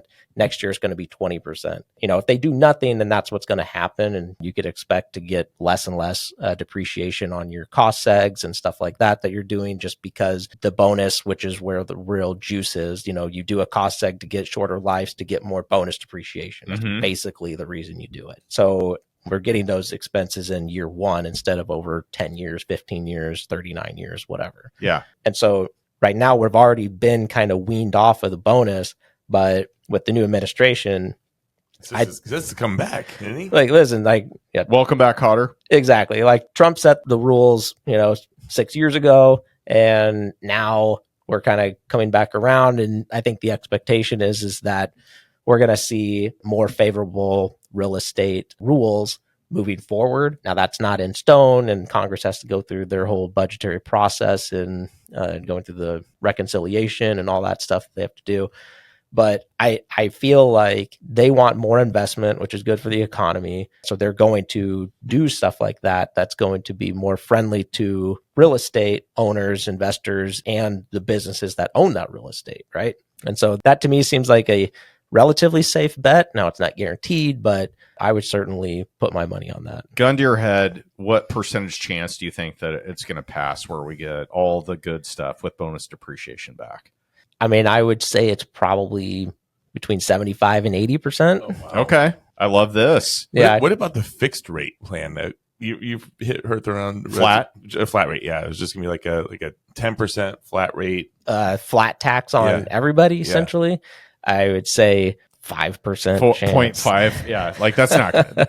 No, like It won't happen. I mean, this has been bandied about for 40 years and 50 years now. Like, unless you're gonna It'd like, be too simple. you would have to get rid of like Social Security. Like you can't budget that. It's just not possible. Like if they put in the they talked about like a national sales tax or something like those lines to make up for it. It's like, yeah, sure, but you're just not going to get signed up for that. I don't believe. So I don't think they have enough support to do it. What's your thoughts behind it? Behind a flat tax? Yeah. Listen, like I'll just tell you, like professionally, like my job is secure. Like there's still going to be reporting. There's still going to be things that need to be done on that front. There's still going to have a system that's going to have provisions that you can manipulate, just like we do right now. Like everybody has their, is trying to throw stuff in to incentivize certain areas, de-incentivize other areas, and whatever. So I think that it's going to continue to be a pretty complex system. Yeah, I think the disconnect between a lot of we can use social media as a perfect example here, where people will like tax the rich, and that just you say that one statement and you're going to get a flurry of comments and like activity on your post, right? So people want to tax the rich, and they think that's the solution to a lot of the problems we're having with affordability in America. Tax the rich. The rich people own businesses and assets that spin off cash flow. They don't own them personally. They own companies that own those assets. So that's the huge knowledge gap, I think, that a lot of individuals that are on that side of the fence that are tax the rich don't understand. Is like, you can't tax Trump just because you hate him and say, oh, he's worth whatever $1 billion, arguably billion. He really wants to be a billionaire. But he doesn't actually own all that. His businesses do. And yes, he owns the businesses, but you can't just pull money out of businesses because it's a tax for no reason, right? Do you see that as a big disconnect between what the society views as what's happening versus what actually is? Yeah, I do. And I think that as businesses, when businesses pay less tax because if they have a loss or whatever, even though they are running a profitable business, it's all because they invested back into the business, right? Mm-hmm. They're putting the assets that they earned and then they're putting it back into the business, which gives them the deduction. So then they can continue to do that. Mm-hmm. There's a huge disconnect right now and this is just kind of a provision of the tax code that pretty much nobody listening to this podcast is going to deal with. But I have a lot of manufacturing clients, and R&D is a huge issue for them. Because, and if we'll just like lay it out very simply, basically the rule is if you have R&D, which most manufacturers do, you have to capitalize that R&D expense. That R&D expense is wages. So they have to capitalize millions of dollars of wages that they're paying their employees, and they don't get to use that expense. They can't write it off in the current year. They have to basically depreciate it over. That's the way I'm looking at this anyway. Exactly. So if you have $1 million of expenses in R&D, which is just you paying your employees to do a job, you now have to capitalize that over 6 years, essentially. And so, yeah, I've seen in that example, that individual business still had $1 million expense, but now they have an additional $350,000 of tax. Yeah, so they have like 16.67% that they can write off in 1 year, and they have to do that over the next 6 years. Yeah, like it's a huge disconnect, and cash flow is becoming a huge problem for manufacturers because of it. And that's really interesting. And that's like, it's the same thing. It's just like investing in your business, which reduces your tax rate, it reduces the amount that you have to pay in tax, is making your business grow. It's allowing you to hire more employees. Yep. It's allowing you to do more things because you have more cash to do those things with. And so, yeah, like just because they didn't pay much in tax, like, I think, Trump's tax return may have shown years and years ago. Well, he was also buying a ton of real estate, getting a ton of losses related to it, and then reinvesting that money. Yeah. So, well, think about all the R&D we do as real estate investors. I mean, driving to properties, door knocking, podcasting. I mean, tell me we don't have some opportunities here. I don't know if I'd say that too loud. Well, Ted would. Yeah, there you go. You don't have to. You have the golden sombrero around you. Ted will definitely be capitalizing those R&D. I don't know how that isn't. I mean, how many properties do you have to walk to get that deal? Yeah, that's true. So let's talk about stuff on the table. So upcoming legislation. I think from what I've heard from this guy, you guys are locked and loaded for a lot of the proposed changes on the table right now from the executive branch, that they want to reinstate bonus depreciation. There's some other stuff on the docket. What are some of those items? I mean, a lot of the stuff is just not letting the provisions that are in place now lapse. The big thing is the qualified business income deduction. The corporate tax rates that basically cause that deduction is kind of a balancing act. They needed that deduction on the other side, which is not permanent, to make it more balanced instead of everybody switching over to a C Corp, essentially. Because the C Corp tax rates at 21% are permanent. They won't change. But the QBI deduction, which kind of balances everybody who owns, like if you own a business through an S Corp or a partnership, you're getting a 20% deduction on that income, which basically evens out the tax rates between having a pass-through and having a C Corp. And so C Corps pay their own tax, FYI. And so that's kind of in there. That's a big thing that, like, if it goes away, then you could see a lot of pass-through entities wanting to go over to a C Corp because the rates will essentially be less. And so there could be like a mass change of entity structure because of that. You also have all of the individual provisions like the SALT limit. And what is the SALT limit? That's the state and local income tax deduction that you get when you itemize your deductions. Currently, it's at $10,000. And a lot of people in Nebraska, because we're kind of a high tax state, our state taxes are much higher. And so we would get more deductions because of that. But it also, that's kind of where the balancing came in on taking some deductions away there so we can provide more for others. And that's kind of how that whole bill was passed. And that's why it's a temporary bill and everything reverts back to pre-2017 rules. And it will change everything. It'll change us all back to what we did back in 2016, essentially. Man, me as a real estate owner, I don't want to know what you know about tax. Like, I don't want to know it. I just want to have a guy that knows the stuff that I need to know. And all the stuff that you're talking about that is completely in flux right now.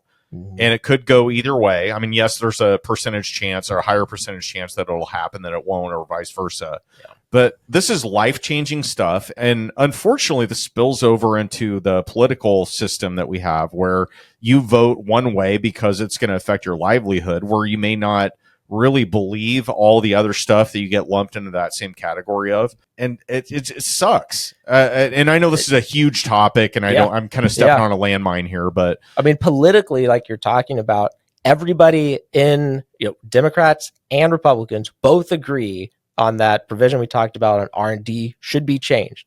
But the reason it didn't get changed is because Republicans were like, well, let's just change it in, a simple bill. Democrats were like, well, we want $5,000 per child on a child tax credit. Oh, as like a pork barrel insert into the basically. The and they wouldn't sign the bill off, even though they 100% agree with it. So it's just a political thing that we don't want the Republicans to have a win. They put this in place, so they got to sleep in this bed, and all American businesses have to suffer because of it, because we want this one other thing to make us look better. I don't know. Doesn't make a lot of sense, but that's politics. If we could sum up everything, that would be probably a great soundbite for it. I mean, you're pretty much a government employee. Okay. Just pay a little better. This has all been amazing stuff and super helpful, practical, and loved hearing your story. But I assume that you probably had something maybe that hasn't gone according to plan along the way here with business and life in your progression from Grand Island to Missouri to Omaha.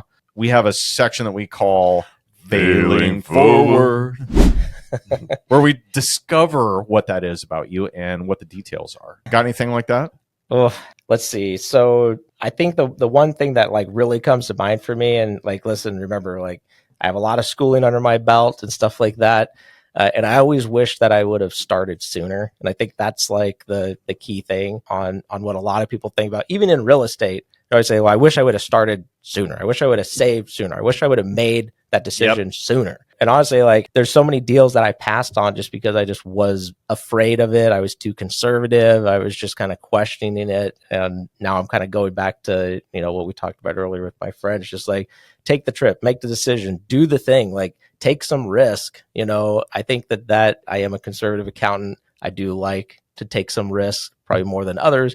But when you boil it down, like, I still am too conservative than I'd like to be.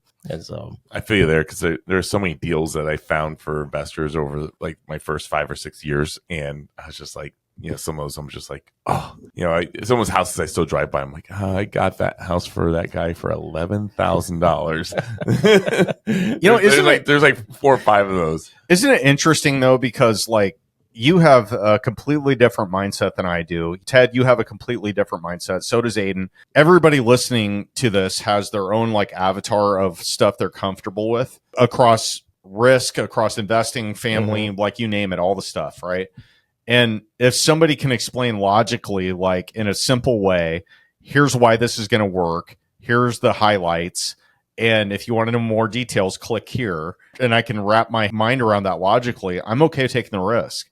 And, like my wife is more of a, like, let's plan for every possible disaster that could happen. And I'm throwing shade here a little bit, but like she's definitely the yin to my yang.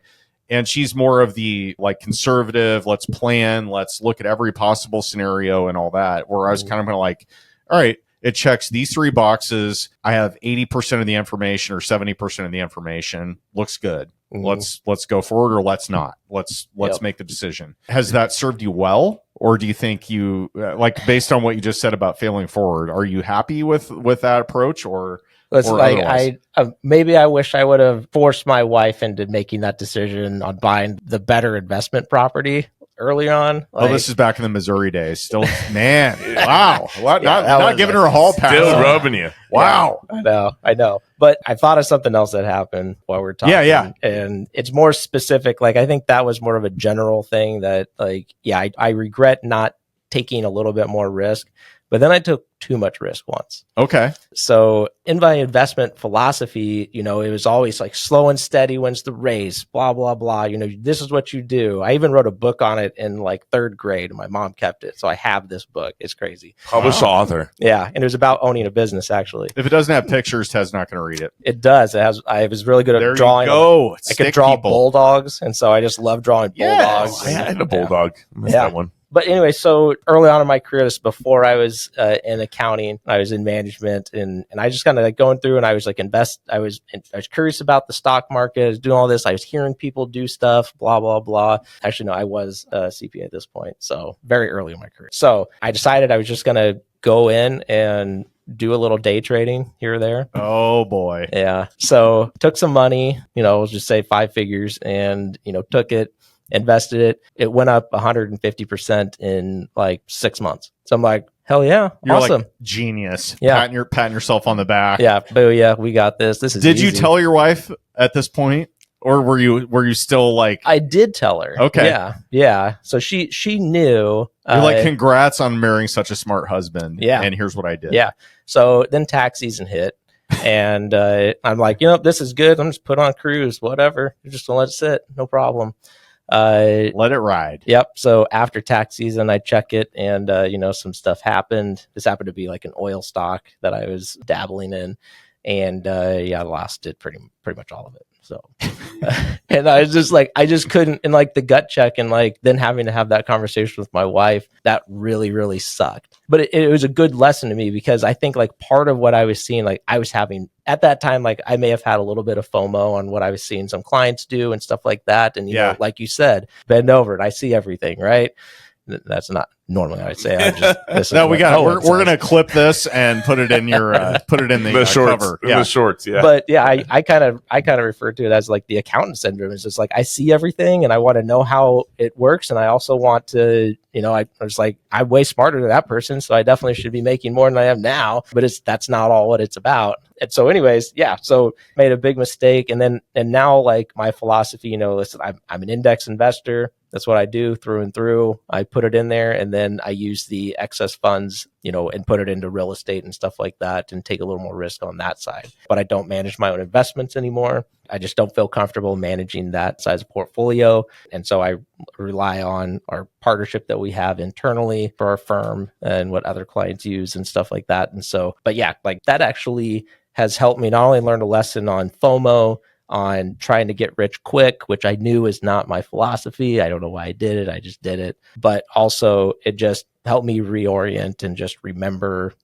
who I am and why I'm doing this and all that. And that was not the reason I was doing it. So would you describe you and your wife as you are the gas and she's the brakes? Yeah, for sure. Okay. Yeah. Because it takes both, right? You got to operate a vehicle. You need both. Yeah. And, she will say this, but she does our finances. So I do not. Whoa. Yeah. I do the strategic things. Why is that? That is really interesting. I didn't expect to hear that. I was not either. Yeah. No, she does. She pays the bills. She does all that. I do keep a financial statement, personal financial statement, and track all that stuff. And I'll create a budget. But she does everything else. I don't. Does she prepare everything for taxes? No. But no, yeah. So there's I think that actually is really good. Like, we married with negative net worth, and so everything. I think everybody does. Yeah.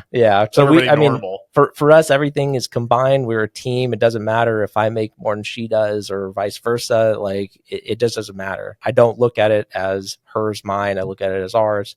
And so it makes for a much more peaceful relationship. And she stays somewhat involved in the finance side by doing the day-to-day stuff. Love it. All right, Jordan, this has been awesome info. Loved all of the dive-ins into real estate investing, all the stuff that we shouldn't be doing, how to manage your wife more successfully, or she manages that's you. Gonna get you in trouble. Yeah. Now we're gonna clip this, and she's gonna see it. We'll send it to her. No extra charge. But we do have one last section that we lovingly call the OT with Owen and Ted. And the first question for you is, you got a book in the hopper. What is it going to be titled and about? Okay, so I had some time to think about this. Very little time. Yeah, thanks, Ted. That's what it's the way it's supposed to be. I know. Like, my initial thought, I'm going to totally just throw in the trash because I came up with something. The book in third grade.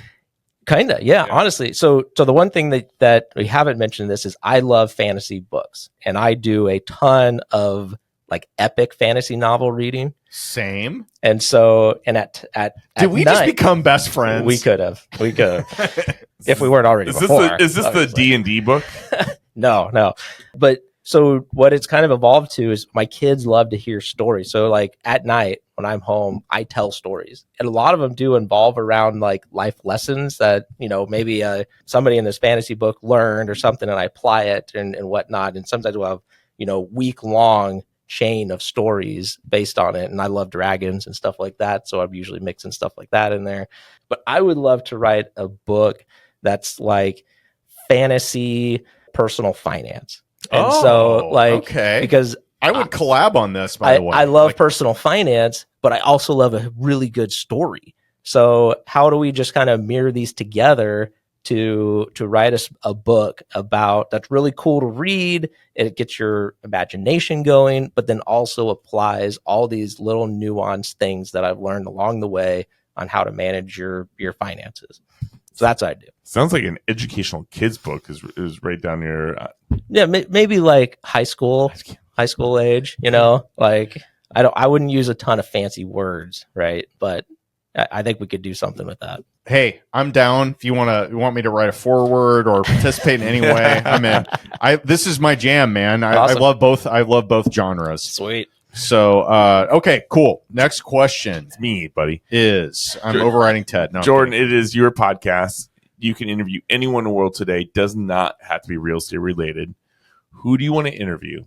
And what's one question you'd like to ask? Okay, I'm gonna pick two. Oh, all right, fine. Because I have two people that I really like to ask a question to. Yeah. The first one on the previous subject is George Martin. Why the hell have you not finished the book? What the hell, man? Yeah, get your shit together. They already lapped him. Yeah. HBO was like, Song of Ice and Fire. Yeah, when are you going to finish this? And he's like, a while. And they're like, all right, we got this. All right, we're going to make a really shitty ending to this. Yes, so that it'll exactly. make you, whatever you do will be better than this. And what was this again? This is the Game of Thrones. Game of Thrones on HBO, yeah. But the series is called A Song of Ice and Fire. Yeah, by George R.R. Martin. Yes. Yeah. All right. So that's one. Okay. And two, I would like to speak to Jerome Powell because I would like to know a little bit of his thoughts just on the economy and where he sees things going. And that would be a good interview. Yeah, that's the first time. That's the first time we've ever heard that, which is surprising, actually. Yeah, now that you think about it logically,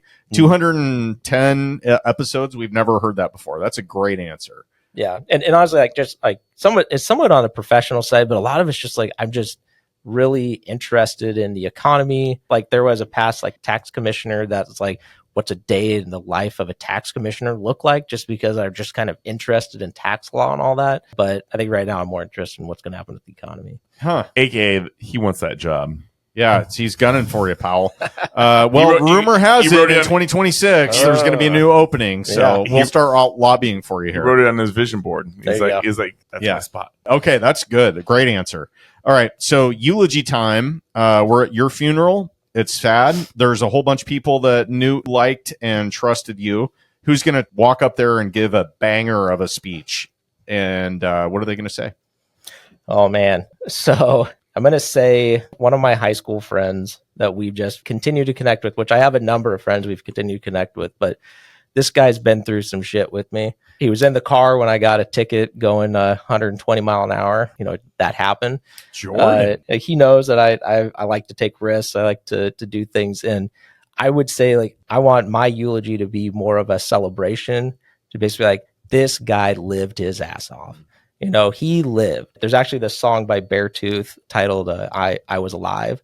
And it's like a rock song, but the message in it is just like, it moves you, man. Like it makes you want to do something. And so, yeah, take the trip, do the thing. Yeah, be adventurous, take some risk. I want to be like that. He really lived, and he set a really good example for everybody else. That take a trip line, you've probably mentioned that probably a dozen times, so it has definitely impacted you. Yeah. I love that it was one of your high school buddies that said that originally, and it like kind of really resonated with you and hit home. Yeah, yep.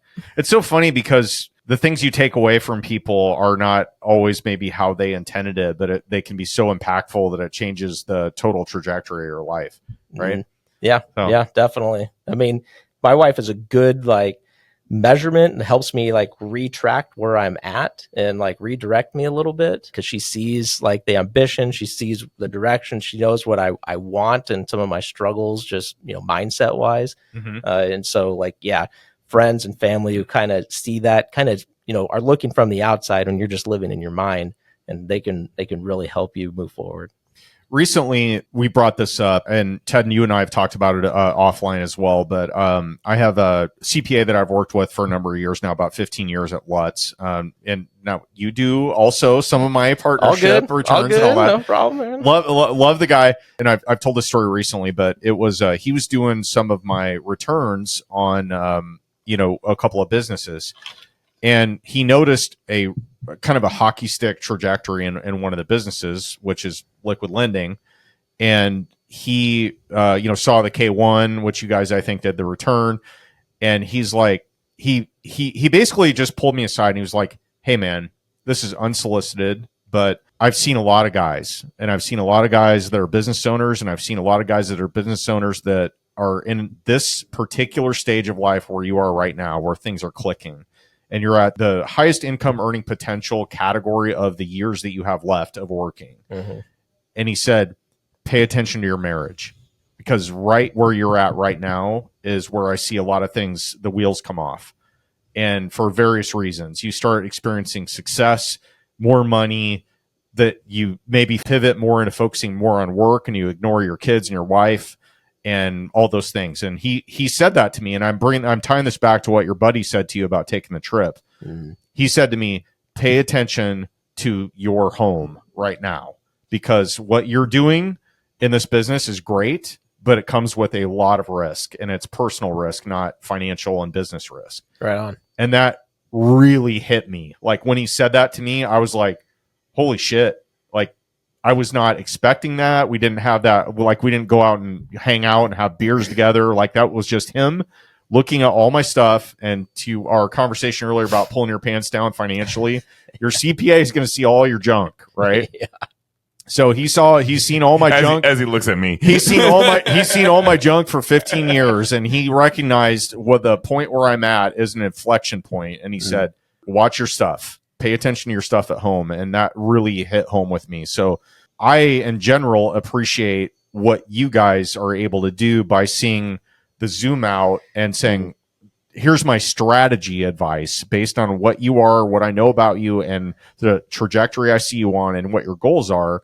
Here's maybe some advice that I would give you, not just like dollars and cents wise, but overall. So yeah, I don't know where I was going with that, but it just underscores the point where you can take advice from a lot of different people, and it depends on where you're at in life, on how well you receive it and how open you are to it. Honestly, like CPAs and good ones at least are like the most trusted advisor. Yes. There's things that clients call me on totally unrelated to everything. Like I might be the first one to find out that they're thinking about getting a divorce, honestly. Yeah. And it's not that I want to know that, but they need some advice and they need somebody to talk to they can trust. And that's usually a role that I fill. Yep. Mm-hmm. That's great stuff. Yeah. And everybody needs that. Everybody needs somebody. Not great stuff. It's sad stuff. Psychologist was part of that role. You never knew. Yeah. Okay. Well, kind of thinking of psychology here. If you think about the person that had the biggest impact on you, like mentor wise, and you could talk to them directly and tell them thank you, who is it? What would you like to say? I've definitely had a couple clients that have been very impactful for me, just seeing how they run their business. I mean, honestly, like a couple of them, and I don't want to name names, but I mean, they run their business like Warren Buffett does. You would have no idea who or what they do and how much money they make if you didn't see the numbers. But in addition to that, like they're so generous with everything they have, with their time, with their money, with all their resources and what they give away to that. And that just has been a really good kind of thing to experience, thing to talk to them about. I mean, they've taken me under their wing and kind of given me some really good life lessons. And a lot of these guys are older for sure. And so that just seeing what they've done, seeing how they've acted, how they've run their family life, how they've done their business, how they've been really giving, that's just been a really moving piece of my growth in that. I'm going to throw in a bonus question here. All right. Do you have any weird talents that maybe a lot of people don't know about? Like something that serves no other purpose other than you happen to be good at it and it adds no value to your life? Like running 8 marathons? I was going to say, like, I'm a really good runner. Are you? Yeah. But that's a good talent, though. Do you run every day? Usually 3 times a week. Okay. Try to get in a few miles each session. So usually like a run isn't really a run unless it's, 4 miles or plus. Like it just, otherwise you're just a warm up. And so strongly disagree, but I know. continue. But no, like, so, I do have like the tendencies like of being a little bit like addiction wise. It kind of runs in my family a little bit, but my addiction more is spun towards exercise and challenging myself. So I love to set almost unattainable goals to just push myself and see if I can do it. And a lot of times I have done it, whether it's career wise or, in the marathon stuff, I set some pretty ambitious goals and met those and, feel pretty good about that. I'm on to triathlons now. And so it doesn't take a lot of talent, but honestly, like it's a mind game. And so you have to have a very strong will and mind to push through the low points in your training and in that run or whatever. And I just refuse to give up. Have you ever run the New York City or Boston marathons? I haven't. Come on, man. Step up your game a little bit. The only reason is because the training for that is during tax season. So career-wise, I can't do it. I'd have to sacrifice doing work for clients. So it has to be a fall thing, not a spring thing for me. My son's prepping right now to run his second 5K, and he's starting to get addicted to it. Like he's 11 years old and he's running 2 to 3 miles a day right now, and he's getting pretty excited. He finished 11th out of 188 of all ages last year, and he's doing the Papillion 5K. Awesome. And I was like, and I was like, why don't you do the 10K? I don't know if I'm ready for that. But he finished the last one, and he wasn't even winded. And I was like, Carson, do you not push stuff? Well, I didn't want to run and not have anybody to talk to. So I held back to hang with my friends. And as soon as I saw the finish line, I kicked it up. Oh, that's great. You're kind of weird for doing that many marathons, but we'll cut you some slack here. So last question I have for you, Jordan, is, are you looking for anything in your business right now? More clients, more deals that you can help your clients buy? Like what's your day-to-day right now? If there's a gap in your business or life, maybe somebody catching this episode might hear it and be able to help you point you in the right direction. I mean, the key thing, like, I would love to do more business buying and selling. It's like, I'm really passionate about it. I'm very good at it, kind of self-proclaimed, but results have been very good. And so that's a focus of mine. I mean, when as kind of a partner and a business owner, like, I'm always cognizant of making sure that taking care of my staff and all of that. So usually I'm not too keen to turn around good work. It doesn't mean I'm necessarily going to be the one who does it. I have a really good team that's a part of that. And I'm usually part of reviewing and making sure, my industry is a mentor industry. So, like, I have to rely on them to a certain point. Yeah. And so, yeah, like, we're constantly going to continue to grow as a firm, and we're positioned really well to continue to do so and really help out a lot of local businesses. But honestly, I've got more and more, I'd say probably half of my business isn't even in Nebraska at this point. Oh, wow. So I have a buddy of mine from high school, like way back in the day, and he has worked for a manufacturing company for a long time. He's probably listening to this episode. So, Bob, if you're catching this, Jordan, if you have any clients that are looking to sell a smaller manufacturing business, he is interested in potentially buying one. So, all right. I can connect you two offline if there's mutual interest here. So fair enough. I love that. And hey, if your firm would like to sponsor the national here we podcast, just let us know, since you want business outside Nebraska. There's some of that. I mean, on the personal side and investment side, like, yeah, I'm looking for some bigger real estate acquisitions, mainly just because it has to be big enough where I don't have to manage it anymore. Yeah, but I don't want it to be, what specifically? I mean, maybe like a 40 trailer park, 50 plus apartment complex. I don't know, something like that. Like, something I can hire a manager for, has enough scale to, take care of the cost and make sense scale wise. But I'm kind of a control freak to a degree as a business owner. And so I don't want it to be so big that, like, I'm only a 2% voice in it. Yeah. Even though it's like a decent chunk of investment for me. So, like, there's some of that. So there's a good equal median there that I'm trying to navigate. And so, yeah, so we're looking around trying to find some stuff. We also have a lot of our investments, we're upgrading, right? We have a ton of single family homes that are just run down. They're not great properties, but they've served a purpose. But, we have no debt. And so we can just sell those things, 1031 into some bigger assets and kind of just upgrade. Well, we have a great all-day small multifamily event coming on August 20th. Might be some good opportunities there to open your mind up and maybe source some other deals. So. And be a sponsor. Yeah, that'd all be things awesome. are possible. Yeah. But hey, first off, Jordan, thank you so much for coming in. It's nice to touch on tax, but it's also nice to get to know you a little bit more in depth. And, I appreciate that every year you do talk to our local group here, give them insights, give them education, and we also appreciate you sponsoring our local REIA now for so long. I think you were actually one of our first 2 sponsors that came on to support our local group. So I really do appreciate that. Absolutely. And with that, Owen Dashner, will you see us out? On behalf of REIA Radio, Aiden Bear and Ted Kosh, I'm Owen Dashner. You've been listening to Jordan. Pigs get fat, hogs get slaughtered, probably by Jordan Downey. Sign off.